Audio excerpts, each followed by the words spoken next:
Habari sasa wapenzi wa Sam TV News KE, jukwaa lako la kuaminika kwa habari moto kutoka Kenya na dunia nzima. Leo tunakuletea taarifa za kusikitisha iliyotikisa taifa baada ya kifo cha mbunge David Kiarao aliyefariki dunia akiwa nchini India alipokuwa akipokea matibabu. Ni nani alikuwa David Kiarao? Alitoka wapi na ni nini kilichomfanya kwenda India, na ameacha familia gani nyumbani kwake?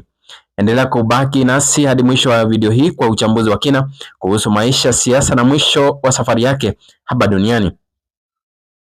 Taarifa zilizothibitishwa zinaeleza kuwa mbunge David Kiarao alifariki dunia akiwa hospitalini nchini India ambako alikuwa ameenda kutafuta matibabu maalum. Kwa muda mrefu mbunge huyo alikuwa akipambana na maradhi ambayo hayakuwa yamewekwa wazi kwa umma. Vyanzo vya karibu vinaelezea kuwa hali yake ilianza kudhoofika miezi kadhaa iliyopita. Kifo chake kimeacha pengo kubwa sio tu kwa familia yake, bali pia kwa wapiga kura wake wa taifa na eneo bunge lake kwa ujumla. David Kiarao alizaliwa katika familia ya kawaida hapa nchini Kenya, katika jamii iliyojengwa na maadili ya kazi ngumu na kujituma. Alikulia katika mazingira ya kawaida, alihudhuria shule za umma ambapo alionyesha bidii na nidhamu tangu akiwa mdogo. Watu waliomfahamu tangu utotoni wanamkumbuka kama kijana mwenye ndoto kubwa na ambaye aliamini kuwa elimu ndio ufunguo wa mafanikio. Baada ya kumaliza elimu yake ya msingi ya sekondari, Kiarao aliendelea na masomo ya juu ambapo alijipatia ujuzi uliomwezesha kuingia katika ulimwengu wa kazi na baadaye siasa. Katika maisha yake ya awali alifanya kazi katika sekta mbalimbali, akijijengea jina kama mtu ambaye maono na aliyejali maendeleo ya jamii. David Kiarao aliingia rasmi katika siasa akiwa na lengo moja kuu, kuwatumikia wananchi, na aligombea kiti cha ubunge na kushinda, ambapo lilomweka katika ramani ya viongozi wanaoheshimika. Katika kipindi chake cha ubunge alijulikana kwa kusimama na kusimamia maendeleo ya miundo mbinu. Alitetea haki za mwananchi wa kawaida. Alikuwa mstari wa mbele katika miradi ya elimu na afya.